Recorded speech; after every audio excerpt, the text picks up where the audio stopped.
Welcome to our Telugu media.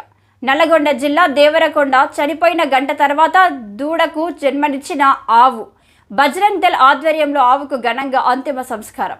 గోమాతకు మానవ పార్థివ శరీరాలకు నిర్వహించే మాదిరిగానే బజరంగ్ దళ్ సంఘ్ పరివార ఆధ్వర్యంలో అంత్యక్రియలు నిర్వహించిన సంఘటన దేవరకొండ పట్టణంలో చోటు చేసుకుంది. దేవరకొండ పట్టణంలో కొన్ని ఆవులు రోడ్ల మీదే తిరుగుతూ ఉంటాయి. పడిపడిన చెత్త చెదారంతో పాటు కాగితాలు, వ్యర్థ పదార్థాలు తింటూ ఉంటాయి.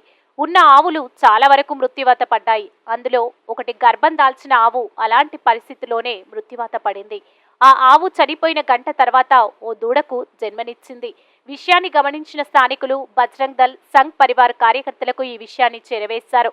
హిందూ సాంప్రదాయంలో ఆవుకు బ్యాండ్ బాజాల మధ్య ఊరేగింపు నిర్వహించి అంతిమ సంస్కారం పూర్తి చేశారు. గోమాతను సంరక్షించుకోవాల్సిన బాధ్యత ప్రతి ఒక్కరిపై ఉందని బజరంగ్ దళ్ సంఘ్ పరివార్ కార్యకర్తలు కోరారు. మనము దానికి ట్రీట్మెంట్ చేయించినాక ఇంకా ఆ గోమాత చాలా ఇబ్బంది పడుకుంటూ మరణించినాక ఒక గంట సేపటికి ఆ గోమాత ఒక బిడ్డకి జన్మనిచ్చింది. ఆ బిడ్డకి మనం ఒక రక్షణగా ఉండాలి అని చెప్పేసి మనము స్థానికంగా ఉన్న మిత్రుడు దగ్గర ఆవులో జన్మనిచ్చిన ఆవులు ఉన్న ఆవు దగ్గరికి ఆ గోమాతని తీసుకొని వెళ్ళి ఆ దూడని తీసుకొని వెళ్ళి దానికి పాలు పట్టించి దాన్ని జాగ్రత్తగా ఉంచడం జరిగింది. అదేవిధంగా హిందువులందరూ ఇంకా మనం ప్రతికుండంగా పూజ చేస్తున్నాం, కానీ చనిపోయినాక దాన్ని ఎవరు ఇంకా స్థానికంగా ఉన్న హిందువులు ఎవరు ఇంకా పట్టించుకోవట్లేరు. ప్రతి ఒక్కరు ఇంకా చూసి వెళ్ళిపోతున్నారు, కానీ ఆ గోమాత గురించి ఆలోచించడం లేరు.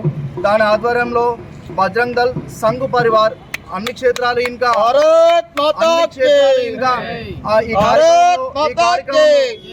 ఈ కార్యక్రమంలో పాల్గొని గోమాతని గొప్పగా బ్యాండ్ మేళాలతోని భజంత్రీలతోని ఒక ర్యాలీగా మన మనుషులకు ఇంకా ఏ విధంగా అయితే ఇస్తుంటామో అట్లా గోమాత మన తల్లి కాబట్టి మనం ఆమెకి అంత్యక్రియలు చేయించడానికి తీసుకొని వెళ్తున్నాము. ఇక్కడ లోకల్లో ఉన్న మన తెలిసిన వ్యక్తి పొలంలో పెట్టేసి అంత్యక్రియలు చేయిస్తాము. మేము జేసీబీ ఇంకా పెట్టేసి ఈ గోమాత ర్యాలీని చాలా విజయవంతంగా చేస్తున్నాము. ఇది అందరికీ ఇంకా ఆదర్శం అయ్యి అందరూ ఇంకా ప్రతి ఒక్క హిందూ ఇంకా ఇలాంటి ఆలోచన చేయాలి. మనకి ఎక్కడైనా గోమాతలు కనిపిస్తే దానిని ఆదరించండి అని చెప్పేసి అందరికీ పేరున చేతులెత్తి బజరంగ్ దళ్ ఆధ్వర్యంలో సంఘ్ పరివార్ ఆధ్వర్యంలో